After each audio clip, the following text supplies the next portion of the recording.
today is the first of a series of 3. Dan, what I really want to do is break the first myth about win-backs. Many of you will undoubtedly have this concern. Well, if they've gone, they're probably not going to exactly welcome us back. Tell me, what's the truth about this? Well, the thing is that, a lot of people think that when a customer's gone, they're gone forever. And really, nothing could be farther from the truth. We've got, past customers, they will come back if they're approached well. On average, about 26% of them will come back. That's what the Customer Winback benchmark study found. And there's another study in the Harvard Business Review that involved 40,000 lost customers, and 31% of those came back. So people do come back. It's all a matter of the approach. But first you're probably thinking, well, why would they come back? And the reason they come back is usually tied to the reason they left, right? So sometimes people leave because they want to try something new. Sometimes they just think the grass is greener on the other side of the fence. Other times, maybe they're lured away by a competitor, or there's a change in leadership, and the new leaders bring in their preferred vendor. Of course, customers also leave, because they're unhappy. Maybe it was a customer service issue or a problem with the product, or maybe they just felt like ignored or unappreciated. What's really interesting is that it doesn't matter why people leave. A lot of them will come back. You just need to use the right approach. For customers who left on good terms, sometimes they'll find out they're actually better off with you. They shouldn't have switched, and they're more than ready to return. But often they're reticent to come back on their own, because they disconnected. And so you need to reach out and make them feel welcome again. And many more of your customers who left on good terms will come back if you give them a strong reason for coming back. Maybe you're offering something new or something improved, something like that. How do you find that information out, though? Because, I mean, to do that, it sounds like you've got to do a fair chunk of work. And let's face it, the CRM isn't exactly packed with quality data very often. No, I mean, you've got to reach out. You've got to actually talk to your lost customers. You've got to engage with them directly. Talking to. I'm sorry. Well, it can be scary for sure. Like customers that left on bad terms. You've got to reach out to them, with caring and empathy. You've got to ask about their experience. Take responsibility for any problems and try to fix those problems. What's really interesting is that even though that's not anywhere close to the majority of the people who've had bad experiences, this type of outreach it's really powerful. I've seen it turn unhappy customers into returning customers and even advocates, because there's a lot of human psychology at play when you listen to people and you try to fix a problem. Peak end rule and pratfall effect. And in the Q&A, if people want to learn more about that, we can talk about that. But the whole thing is that your unhappiest customers, they can give you the biggest gifts. Like your biggest learnings come from your unhappiest customers. They'll show you where the blind spots are, because a lot of people, they don't want to hurt your feelings. They don't want to tell you the truth about what's going on. And so you can learn a lot from them. There's a really interesting anecdote. There's a lady called Amy Brown, who runs a company called Authentics, and they listen to 10 billion calls a year in the US health insurance market. So they hear the good stories and the bad stories. Now, one of the findings that they find across the board is that 24% of sales agents' time is taken up dealing with inbound inquiries from people who couldn't navigate the website but were ready to buy without any additional cost. Now, that nugget of information is golden. And for a couple of $1,000s, they tweak the buyer's journey and a bit of copy. And all of a sudden you've released 24% of your entire sales operation. That's bizarre, isn't it? It's amazing. We've got blind spots that we're totally unaware of. And by simply talking to customers or lost customers, you can learn so much. You can learn so much about increasing retention and new product development for new products, adjacent markets. We can talk about all that stuff later. But you know, the big thing is like, what's the payoff for Winback, right? So we said a lot of them will come back, but how does that translate into dollar terms? And my study, the Customer Winback benchmark study, we found that the average Customer Winback campaign generates 485K, and larger organizations, they generate millions. And just to give you maybe a little more context, a one-person consultancy, they generated 70K with their Winback. A small agency did 700K, and a financial services company, they did 68 million. So there's a lot of money involved here. There's a lot of money available. Dan, you had your own business, and that's how you got into Winback. Talk to us about the actual practical experience of that first step, because we'll get into the payback in a minute. But let's talk about the grim reality of it. How did you even get off the starting block? Well, I had a company. We had 50,000 customers, not at the same time, but we had generated 50,000. And in 2016, our retention started to go way high. And it was really, really digging into our profits. It was actually getting kind of scary because we didn't understand what was going on. You mean your churn was going up? Our churn was going up. Yep. And, we had always, we always reached out to our current customers, and, we didn't really see any big deal anyway.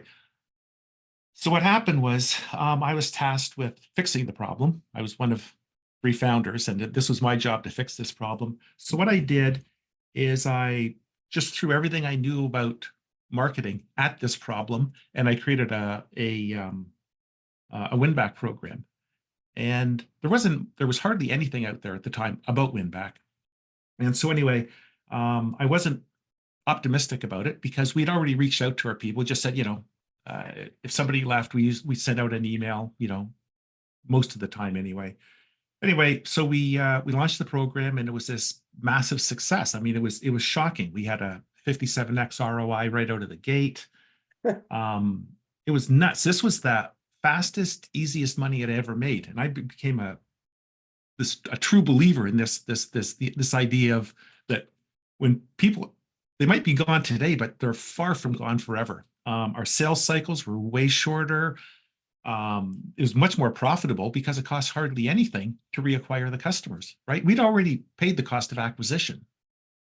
But the reality is that Winback is about established relationships and simply making sure that you're choreographing your timing to meet their timing, which is really an evergreen skill. The art of selling hot is about making sure that you're always there when the buyer is likely to have a struggling moment.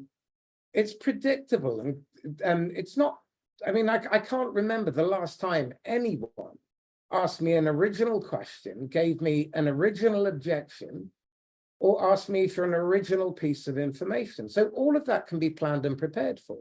Well, if we actually listen to our customers, they'll also tell us how not to lose them. They'll tell us about adjacent markets, and they'll inform us with all this other information that is this gift that keeps on giving. And instead, we seem to spend most of our time trying to do the hardest work to demonstrate that we can work longer and harder than anybody else at being unproductive.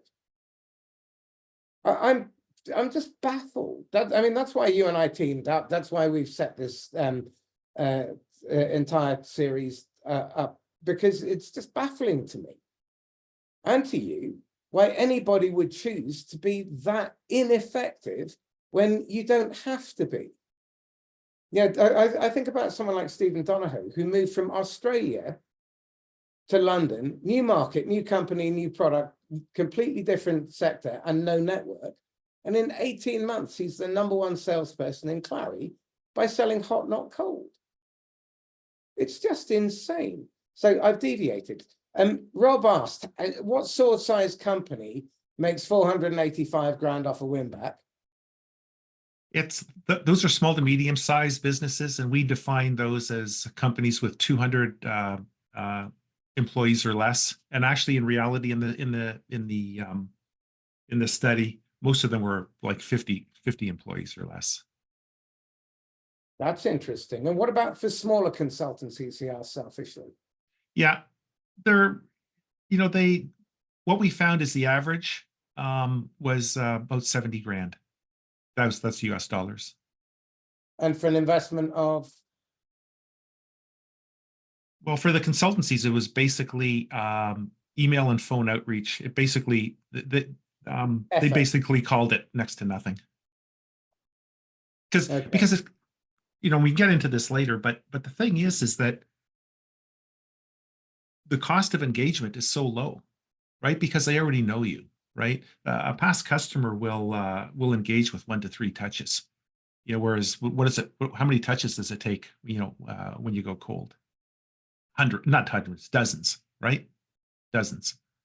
Well, Jerry Hill released data in 2018 that it was 33 to 46 cold outreach attempts to get through to a senior decision maker.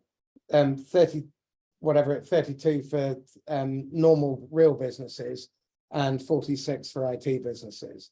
And then in 2020, sorry, it was 6 to 11 follow-up touches for a warm inbound. That's now 18 to 20 for a warm inbound if it's not put straight through to a salesperson. So that's a lot of ripple effect and a lot of extra work that could be avoided. Actually, thinking about it, the most obvious question is it possible to remove the entire cold top of the funnel function and redeploy the resources? We'll talk about that another time, but I want to plant that seed. So let's move on to costs then, because, I mean, on the slide you say a 5K for an SMB. Talk to me what those costs are and how those are comprised.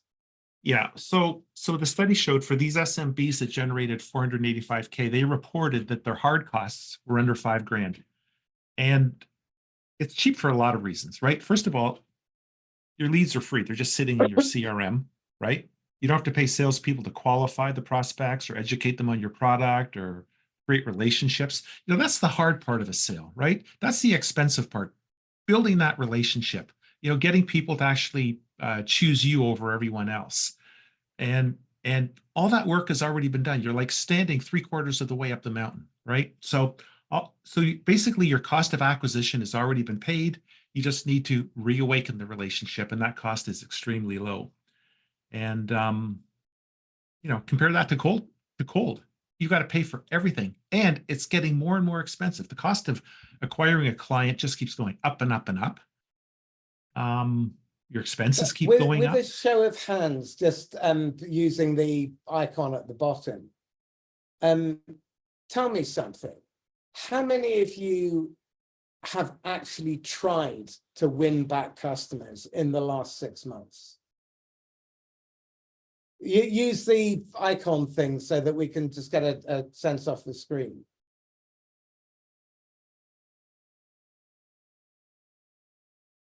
One, two, three. Okay, 4. Okay, cool. Again, not unsurprising. And how many of you, again, for those of you who are practicing Winback, are you experiencing close rates north of 20%?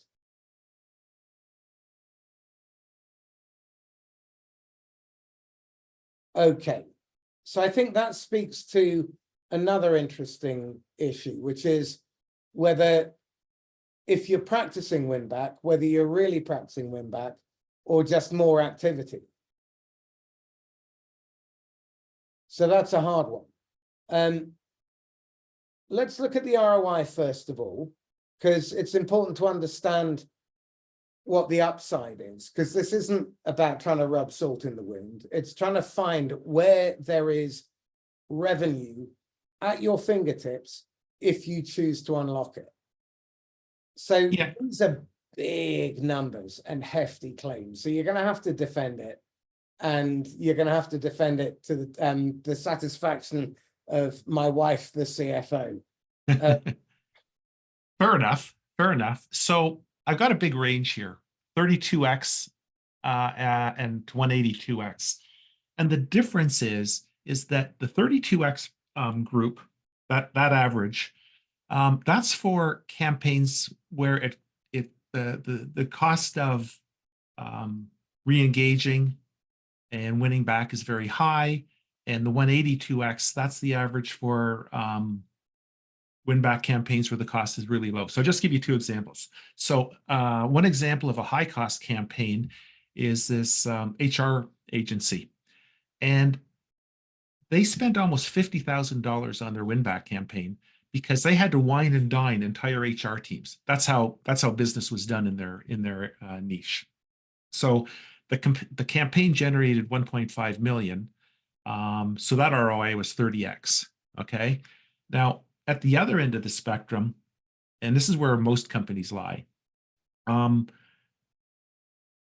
cost of win-back is basically is something really inexpensive. It's email outreach or phone outreach, or maybe even, $1.50 direct mail pieces.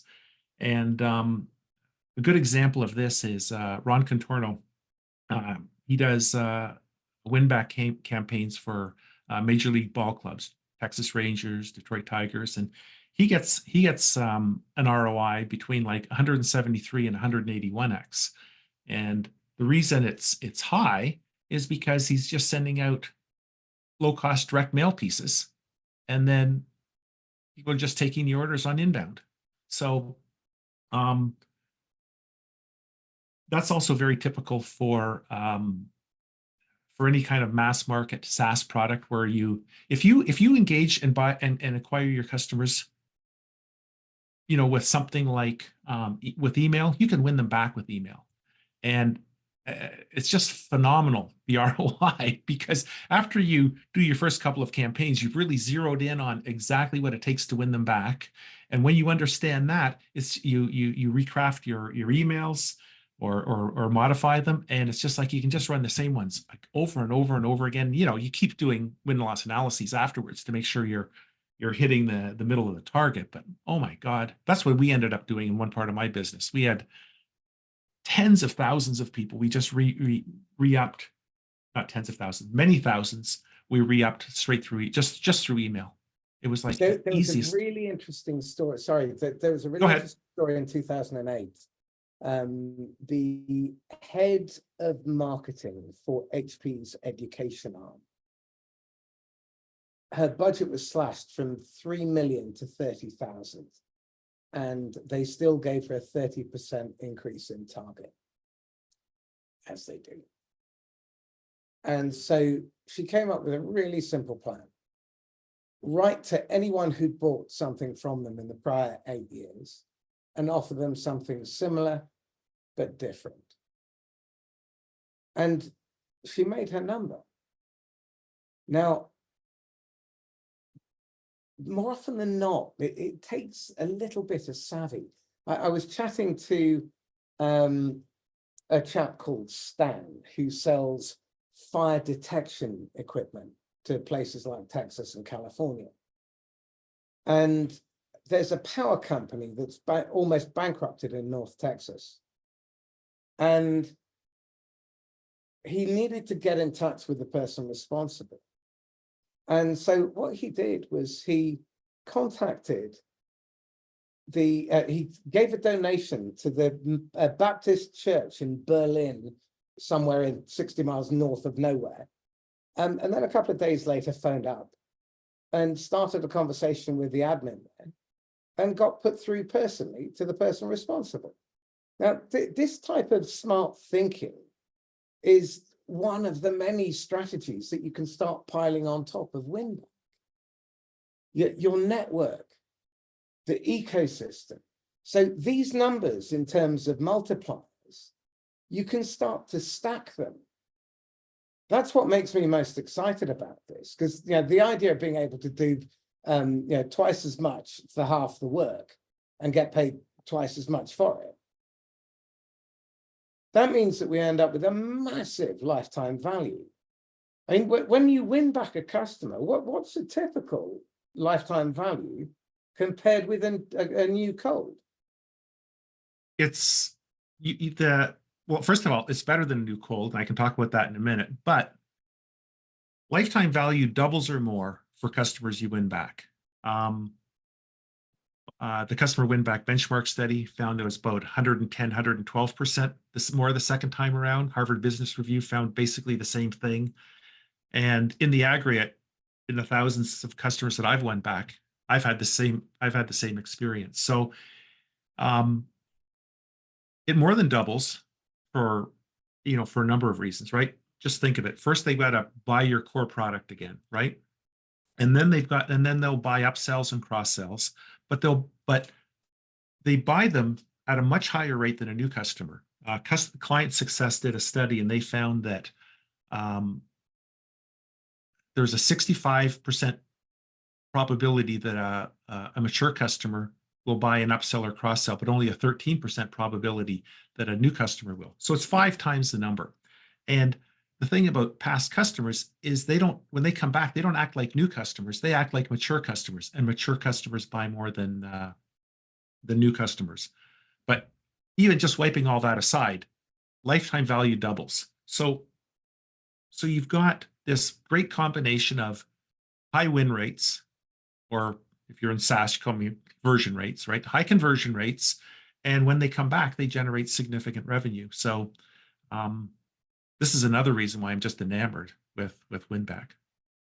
Well, I think one of the really interesting things that might speak to that is that my observation is that people tend to filter when they're making an important decision. They filter first for risk. If it doesn't pass their riskometer or it triggers their risk threshold, then there's no way they're moving forward. And that's how you end up being ghosted or you're not relevant. Once they've filtered for risk, then they filter for opportunity cost. So if I spend my time, my money, my effort with you, could I spend it better elsewhere? If it passes muster on both of those two, then they look for value. So if you're doing Winback, you're probably already familiar to them. They don't have to jump through all the hoops in terms of compliance because your anti-slavery policies, your equal opportunities, your diversity policies, your security policies, legal, getting onto the finance system. I mean, that's a huge win. That probably explains why the sales cycles are shorter as well, doesn't it? Yeah. Time kills deals. So if your sales cycle is, a year, and if you can cut it down to 3 months, how many more deals are you going to do? It might be significant.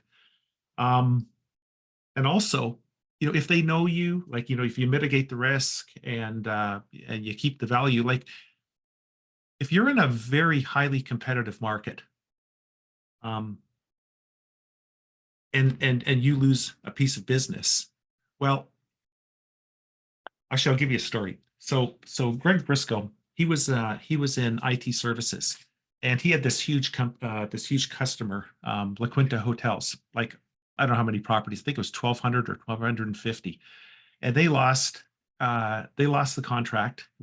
They got lured away by a low cost provider. And what Greg did was he had his people keep in contact with the people at La Quinta, and the people who won the business away, they have 200 competitors in that market. Huge, super competitive market because these contracts are worth so much. Anyway, Greg lost the business. He kept in contact, and that new vendor, they dropped the ball. So Greg was right there supporting them, nurturing them the whole way along. He even helped offboard. He was really good at maintaining the relationships. And they had all these contacts in the company, and he told all of his salespeople to keep in contact. Anyway, when La Quinta was unhappy with that new vendor, they didn't go out to those that job didn't go out to the other 200 vendors anymore. They already vetted all that stuff. They didn't have time for any of that. They went right back to Greg because they knew Greg could deliver, and so that mitigated the risk. They knew that they now knew that he was delivering good value, so he was able to win something back in a very highly competitive market. I've got a lot of stories like that. Let's talk about prospecting, because the insanity of it all, and for those of you who still harbor belief that going cold makes sense, a 3% click-through and 15% conversion rate, if you do the maths, that's 0.03 times 0.15, which is 0.0045%. Dan, what is the purpose of prospecting? The purpose of prospecting is to generate a paying customer. So if you have a 0.0045% success rate at generating customers, would you consider that to be a winning strategy? Not so much. Okay. Now, what happens to the leads that aren't converted? They get handed on to the SDR team, who now has to follow up, let's pretend conservatively 6 to 11 times. That's an awful lot of touches that didn't need to happen if you didn't attract the wrong type of buyer into the top of the pipeline. So why is it we spend so much time trying to attract people from the total addressable market instead of just ideal customers who are or will be motivated to buy? Why do we do it? I think that's the way things have always been done. And this is how we became successful, by acquiring new customers, working on retaining them and expanding. And that's it. That's our playbook. I think it's cultural, right? It's always been done that way. And that's how we're going to continue to do it. Okay. So when I look at the amount of dead time, and again, for those of you on the call, please, in the chat, in terms of cold outbound, how much of your life is taken up with prospecting or following up on prospecting cold leads? Just give us a percentage, rough percentage, please.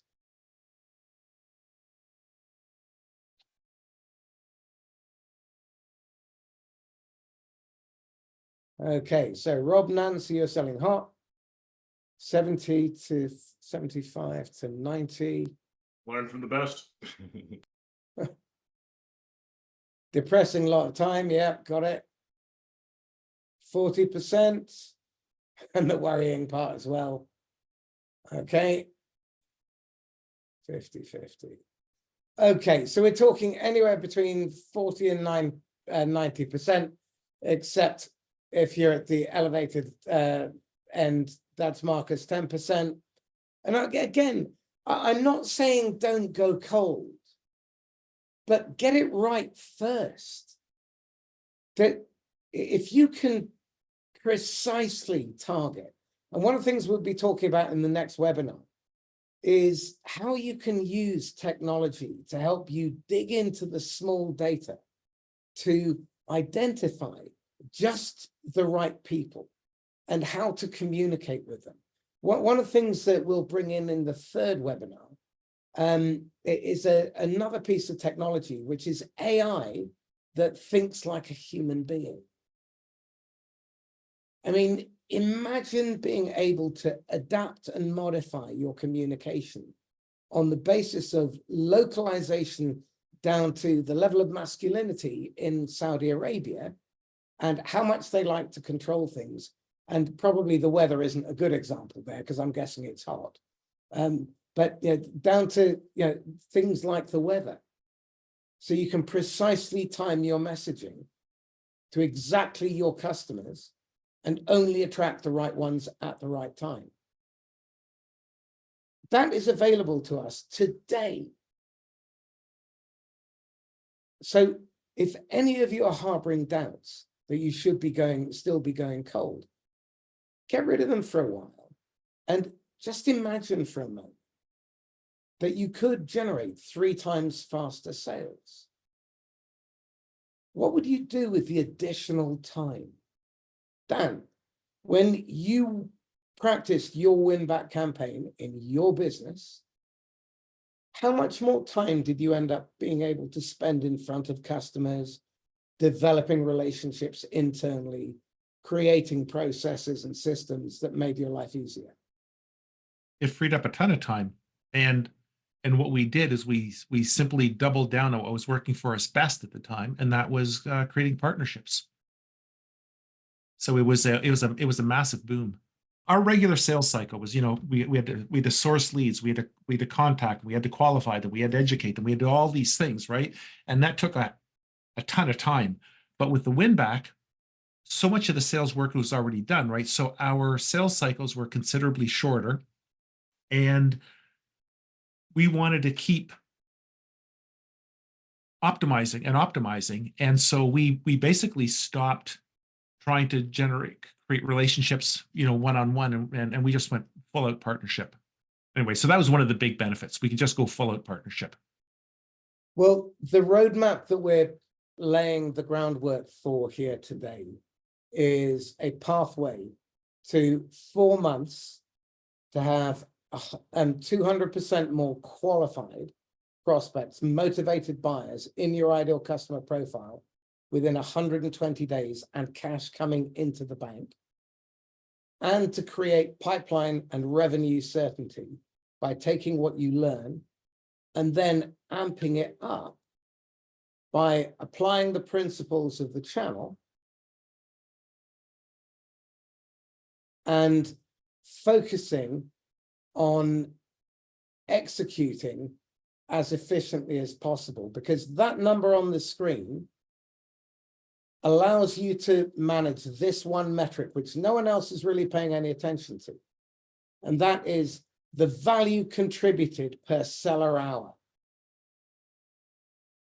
Imagine being able to triple that for every single person in your sales operation. So Dan, how do you release that? We generate that revenue. We make these sales faster. I mean, here's the thing: win-back isn't only faster, right? It's easier too, right? It's easier because the prospects are familiar with you. What you just talked about, risk, right? It's a lot less risky to deal with somebody who you know versus somebody unproven or an unknown quantity, right? And that familiarity has benefits through the entire sales cycle, right? At the very beginning, as I mentioned earlier, it's so much easier to engage a past customer than a new one, right? It only takes 1 to 3 touches. And then, it just goes all through the cycle. You've already got the relationship. So instead of building a relationship, you're just reawakening a relationship. And then, when it comes to the close, you've already been through the whole closing process, once before, right? You've already generated a contract or an SOW. You've gone through other security protocols. So closing is also faster and also easier because you've already done all that, that heavy lifting. And, when you're trying to win somebody back, you've already got insider knowledge, right? You've already, you've already done business before, right? So you know how they buy, they've used your products, you've got usage data. If you've done work with their teams, how they work and what's important to them. So you got this tremendous amount of knowledge that you can use to create relevant messaging and offers, which you don't have. Tell me about the ink case, because that's really relevant to what you were just saying.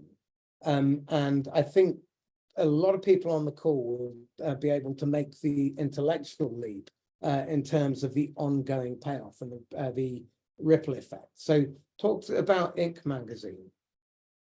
Yeah, so Ink Magazine, they did a win-back, and what they did after the win-back is they did a win-loss analysis, and they wanted to find out who was buying, why they were buying, who wasn't buying, why they weren't buying. And what they found was that the people who bought, who came back, they wanted longer articles with like 5 or more takeaways that they figured out for themselves. That was the common thread. And for the people who didn't come back, they wanted shorter articles. They wanted one takeaway, and they wanted to be told what that takeaway was. So this did two really big things for Inc. It allowed them to more clearly define their ideal customer. They use that in their sales and marketing. And it also showed them this adjacent market of people who wanted shorter articles, the ones who didn't come back, and now they could create that product, right? So it was a huge eye opener, and that was Right. Okay. So again, just having a logical chain of thought here. If we look at the ripple effect of doing the Winback study, you understand how to get customers back. You understand about product innovation. You understand about unmet need, adjacent markets, and unidentified demand, which presumably there is little or no competition. So have you got examples of where people have used that? I mean, Netflix did to a large extent, didn't they? Yep. Yep. There's so much you learn when you talk to your past customers. You might find that they left you because there was something wrong. Your product didn't have some kind of functionality.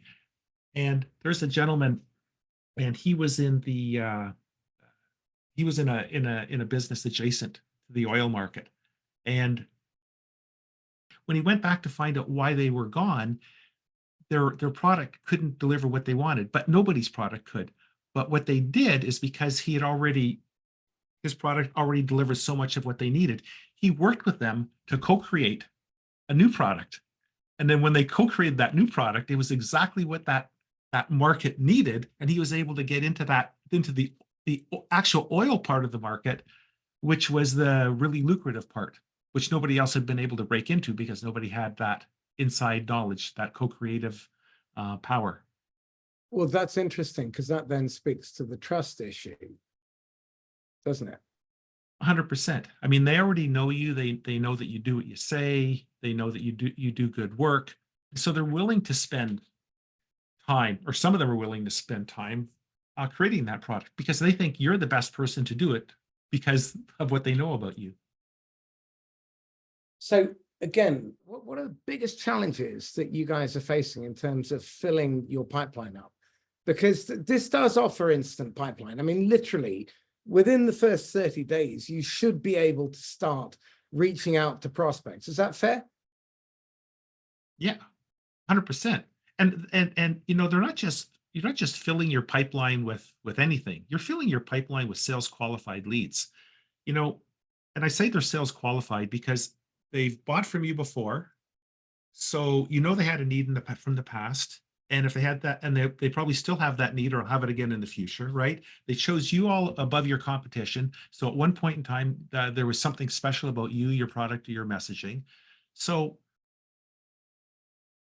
these are, like I said, they're sales qualified leads, and you can filter out the ones that weren't a good fit. You can filter out the ones that were a pain in the butt. You can filter out all the lesser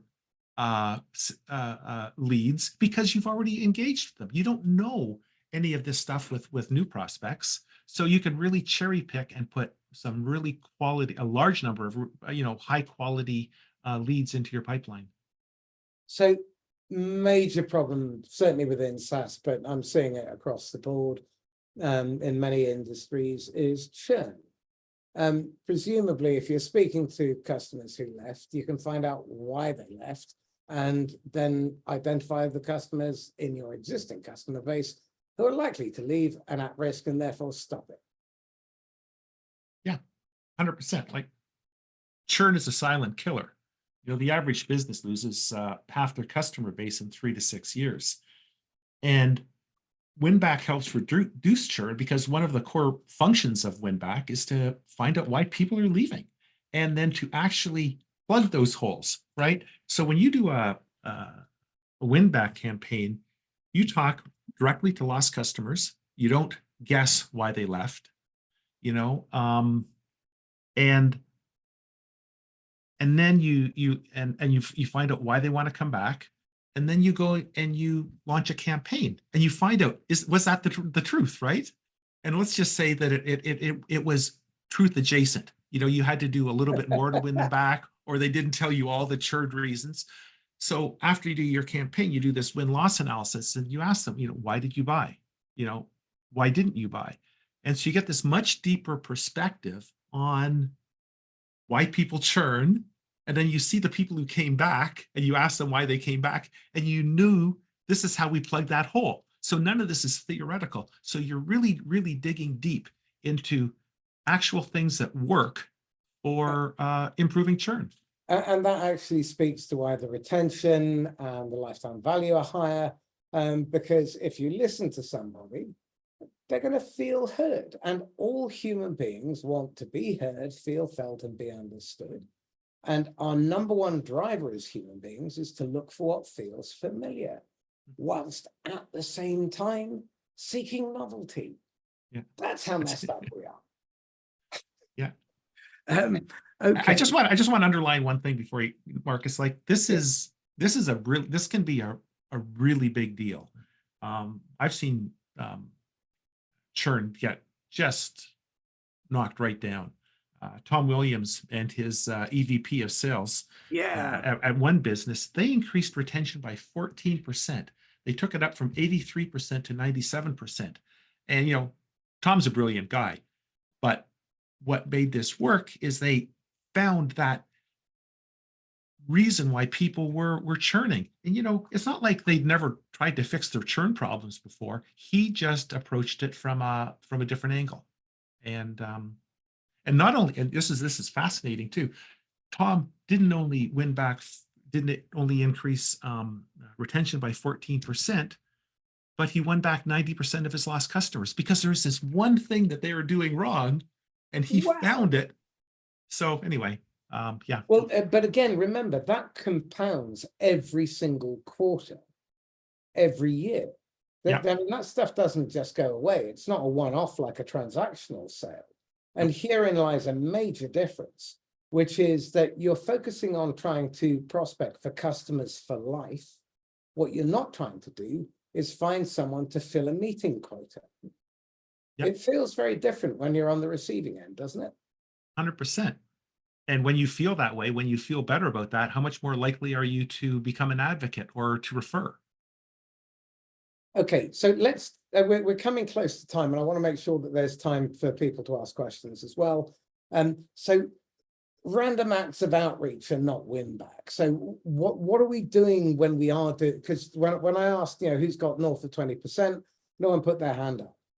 So there must be room for improvement. What are the typical mistakes people make when they're doing win-back, and what's the number one? Yeah, I think the number one thing is they guess at why people have left and why they'll come back. And this is very common. A lot of very smart people do this, and because they think that they've got a really solid grasp on what their customers, why customers are churning. Anyway, I know we're short for time, so just make this fast. We don't know what people are thinking. That's the bottom line. You know, there's been so many studies. One of them was from a professor out of the University of Chicago, and he found that people that we kind of know, we're only right about what they're thinking or feeling 20% of the time. And for people that were really close to us, like our family members or our spouses, we're only right 30% of the time. So you can't guess. You literally, yeah, and you can't talk to current customers. They don't know why people leave. They're just guessing too. You've got to talk to people who've actually left, and you've got to actually win them back. So you've got to solve for both sides of that equation, and that's what Winback does. That's what the process does. It solves for both sides. So I mean, the framework's pretty self-explanatory, but just walk us through what the identify and understand part are. The execution of Winback we'll save for another time. Sure. So say you've got 1,000 or 100 past customers. Well, which ones do you want to go after first? Like, so what we do is we've got a formula for ranking past customers. We assign each of them a number, and it's based on things like what was their previous lifetime value. That's a great indicator of future value. We take a look at recency. We take a look at frequency. We take a look at behavioral clues. Did they refer? Did they complain and have that complaint rectified? So there's all these. We take all kinds of data that you've got, like whatever data you've got, and we create a win-back potential number.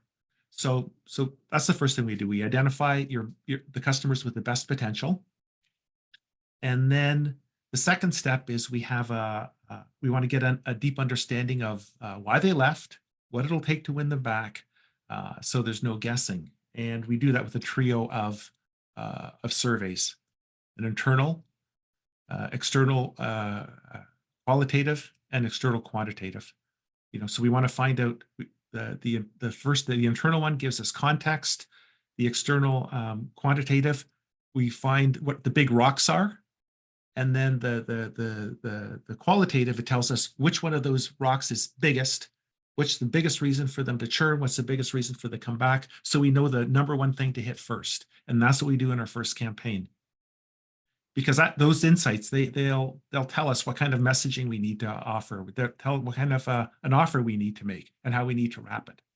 That's the 15-second super fast version. Okay. Well, again, helpful. There's a win-back calculator that Dan provides. Go to it and work out your own data. Just put it in there. You're not going to be charged anything, but try and work out where the sweet spot is for you, because there is a monumental upside, and you're walking past this stuff every day. This is within your reach and within your grasp. None of this stuff, none of this business is out of your reach. You may come across some internal resistance, and if you are facing internal resistance, go via the customer success recordings first. That's where you're going to get the best information. But Dan, let's go back a couple. Let's just do a quick recap for everyone, please. Sure. So the big thing is Winback generates a lot of revenue, and it's low cost, and it's fast revenue. So it's like, this is like my cadence was, Wednesday and Thursday mornings for 2 hours, our salespeople focused on Winback. First we created a process to win people back. We had this cadence for them. What was the typical effectiveness rate of your salespeople? So for every 10 outbound attempts, how many would they typically get a response from? They probably get a response from 4 to 6. It depends on the customer grouping that we're looking at, and that's the first time run. By the time you hit 3, pretty well 85% response rate. Well, your third sprint. Yeah. Well, wow. Yeah, and the thing is that now this is it was different across different cohorts, but I'm just trying to give you like an overview, right? We would hit them. We would do like one campaign, and then we would wait, say 6 months to do another campaign. And in that 6 months, the people might not have been ready the first time around, but they were ready the second time around, right? It's that whole middle of the funnel thing. People aren't going to buy until they're ready, right? And so we do multiple campaigns. And we also learned a lot of other things, like we learned how to offboard people. So when we lost somebody, we knew how to offboard them. So the salespeople were all doing really good offboarding, so we had a much higher chance of winning them back later on, right? We also, anyway, so you get the idea. That they weren't just simply doing win back, they were setting up the next win back, they were doing nurturing, because they knew when the buying window opened, right? So we wanted to make sure we were there months before that buying window opened. So there's a lot of things that they were doing. It wasn't simply winning them back. Very smart. Okay. Any questions from the room? What I would say is, if you're not doing Winback, why not? It works. It's a no-brainer. Really. What's your experience, Carl? I've got several stories. I won't share them all, but I I can say that the Winback that I have done in my early career in sales, I got 100% result every time at zero cost. I was a rookie. I was actually a food buyer, and I wanted to have a little go at sales because I saw they were the guys driving the RS2 escorts and stuff like that, and I had to take the train to work. So I begged to have some clients that I could try. My boss gave me permission, absent without leave, if you like, from the buying side. And I was given half a dozen old accounts by the sales director. He said, "Oh, Gordon, you can't do any damage with these. We haven't talked to them for years." So I went off and, I thought, yeah, I'm going to do this. And I made some appointments. And the very first one that I arrived at, big food distributor in the UK. And, I spoke to them. I said, I know we haven't been in touch for several years. What happened? Cut a long story short, our company had let the side down. They hadn't done what they should have done on sales side. So I just by talking to them, gaining their trust, listening to what they had to say, because they had an axe to grind because they were upset. But then going forward with that and then getting an order from them, because I was the buyer of this product. It was actually canned tomatoes. And we used to buy them from the container load from Italy. I do all the buying and the shipping costs and everything. So I knew every single penny that we made on every single tin. So I was able to come up with a deal with them. I sold them 20 containers of tomatoes.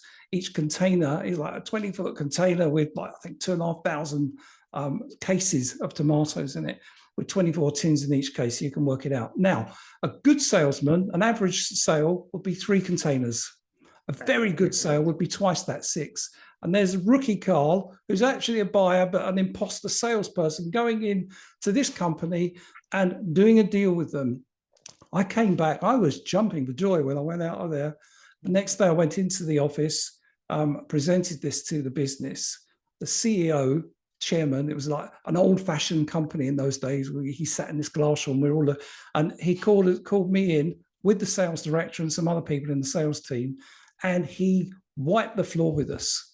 I got a dressing down. The sales director nearly lost his job because he said there is no way Carl should have been able to go in and do that.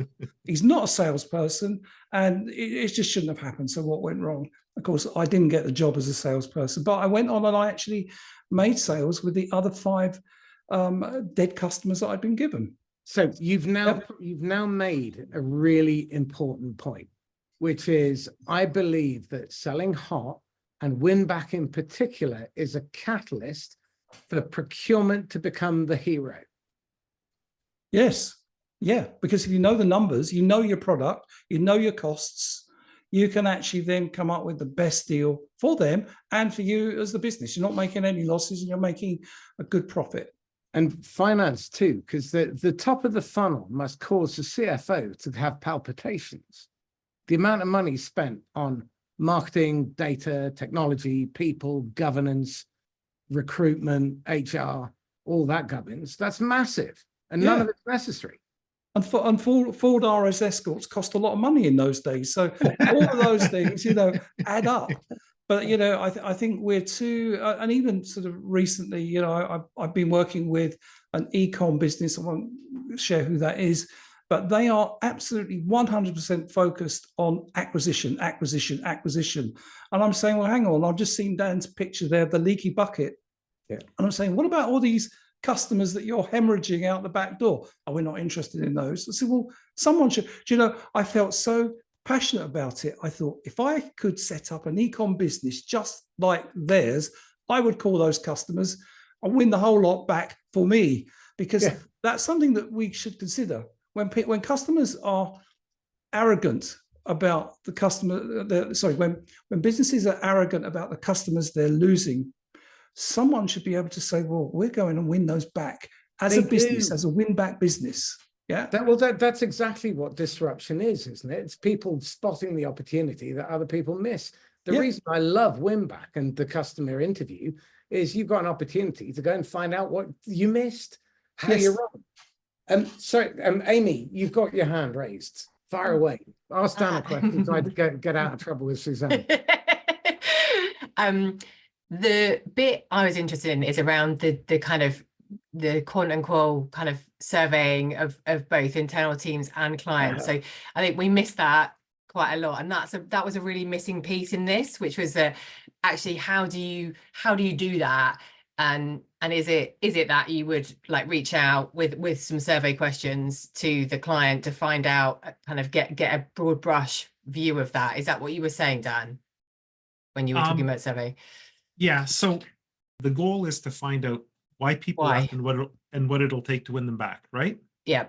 So before you reach out, you want to kind of like show them that you know them, right? Yeah. You want to make sure that you don't say something silly, right? So you want to talk to your internal team, and you want to ask them, why do you think people have left?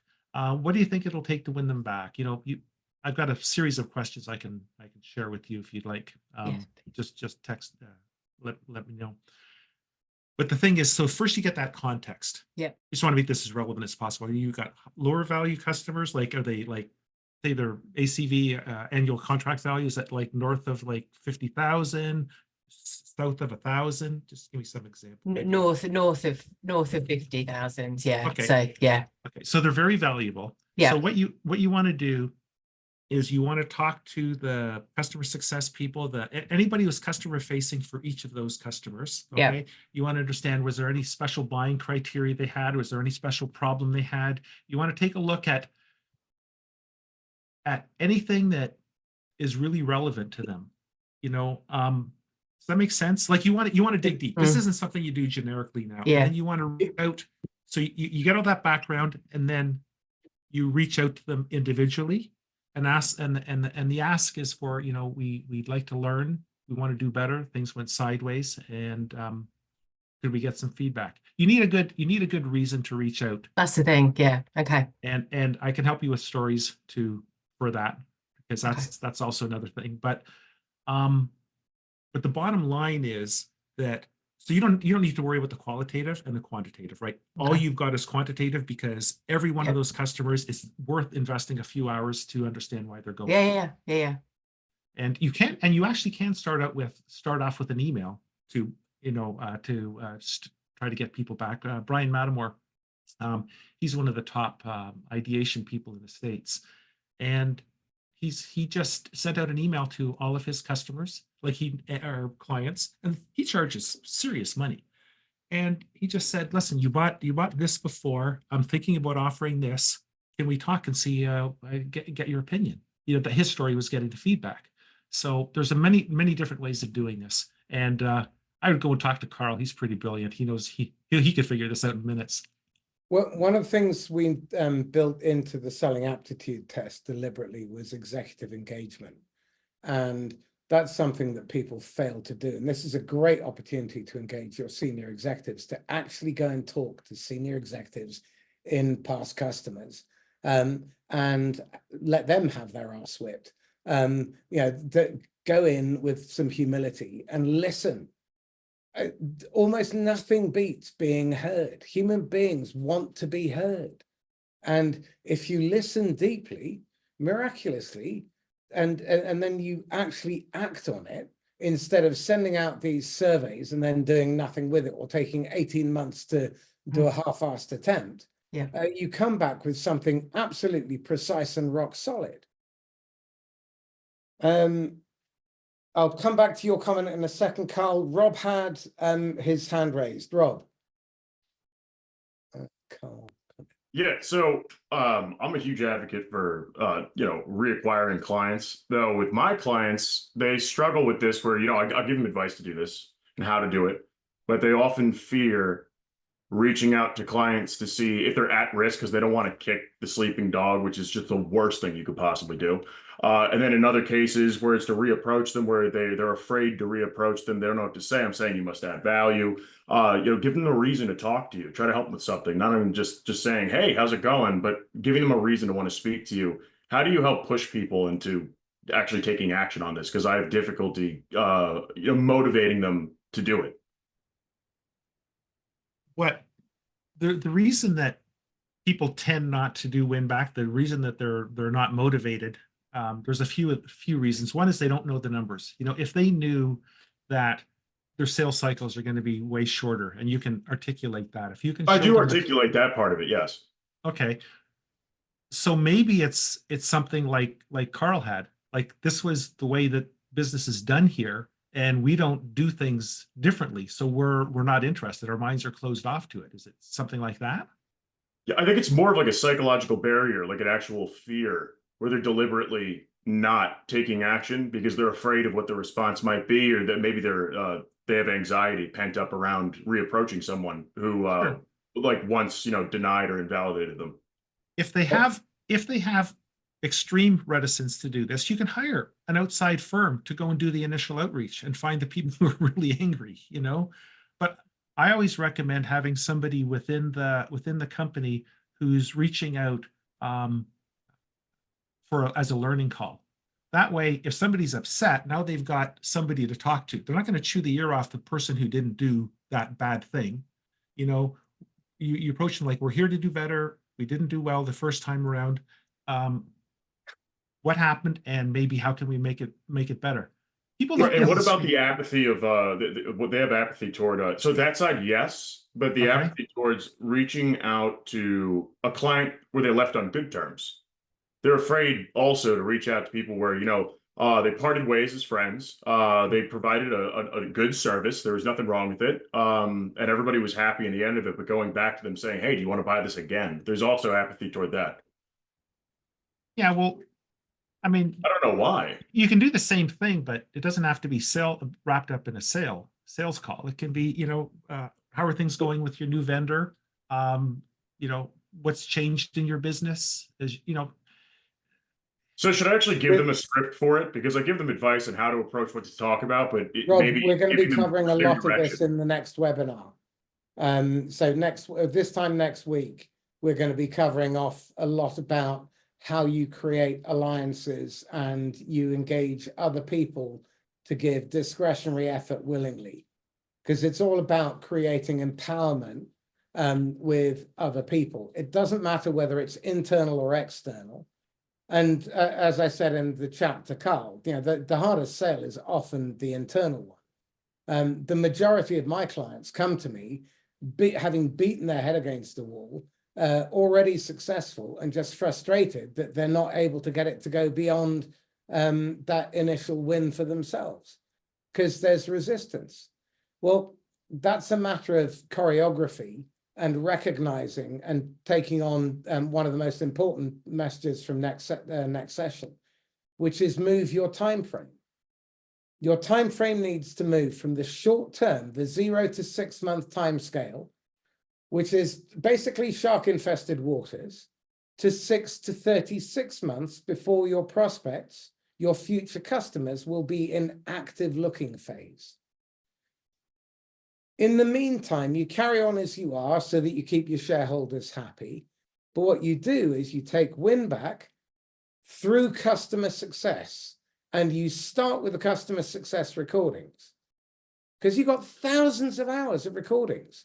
And CS speak to customers for 6 to 8 hours a day about real stuff. And sales people speak to them for about 3 minutes a day. So listen to that, then have interviews with the CS people and listen to the small data. Read Martin Lindstrom's book, Small Data. Everyone focuses on the big data. It's the throwaway comment. It's that little niggling doubt. And if you have the CS recordings, record audio montages of your customers saying what a great job you're doing and also what a miserable job you're doing, and then play that to your board. I promise that will wake them up. Oh yeah, well, I'll just add one more thing to that. Yep. Sometimes the board, they just need proof, right? So run a pilot. Yeah. Based on the numbers, this is what the numbers are in the aggregate or on average. What are the numbers for my business? Do a small test. Nothing will prove up an idea faster than a small test. Bless you. On your own customer base. You guys saw the numbers of how much it cost, around 5K, whatever. Okay. If you were to ask for 10% of the bottom 20% performing budget, whatever it is, whether it's advertising or cold calling, you just ask for 10% of that budget, so 2% of the total budget, to pilot Winback, because that's probably enough for you to do a pretty damn good job and prove the hypothesis. And you could run 2 or 3 reasonable tests with that sort of budget, couldn't you, Dan? Easy. Right. Then you take what you've learned there and you take it into the channel. And that's the stuff we're going to be talking about next week as well, because this is how you start creating multipliers. The syntax is ask, what is the job to be done? Then, what's not working? Let's stop doing that. Duh.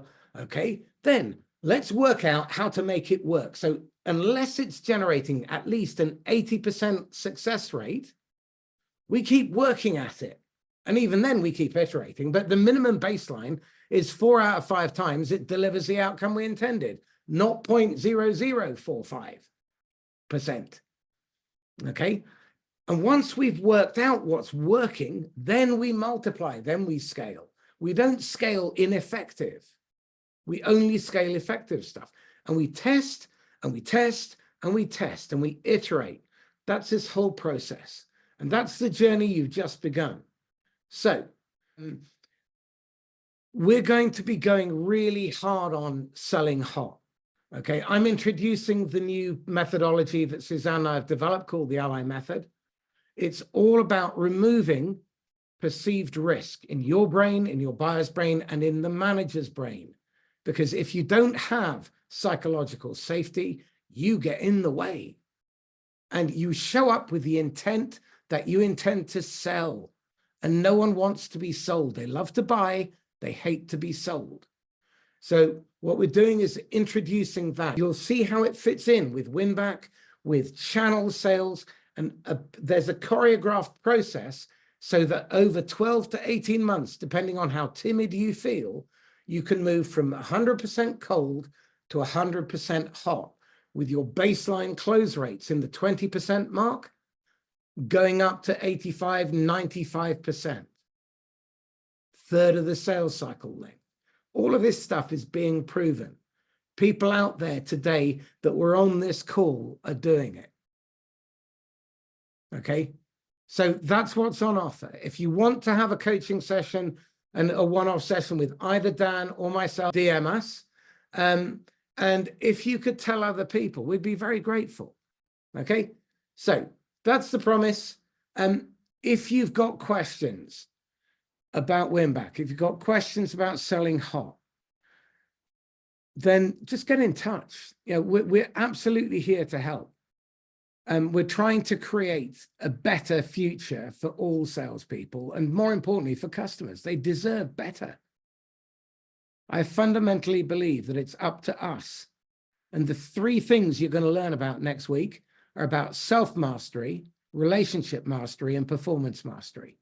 So those are the 3 teaching takeaways that you're going to walk away with, and how to implement them immediately. Thank you. Okay, any parting comments, any parting questions? Thank you, it was great. My pleasure. It's always great to be involved in a conversation about Winback. Love it. You're so good at it. No, it's lovely just listening to you two. So thank you both. Well, it's just so And exciting. Suzanne. Excellent. Well, thank you all. This has been a lot of fun. Yeah, please tell other people when the video's out, please share it. And if you can promote the next one, be very grateful. Thanks a lot, guys. Take care. Bye. Cheers.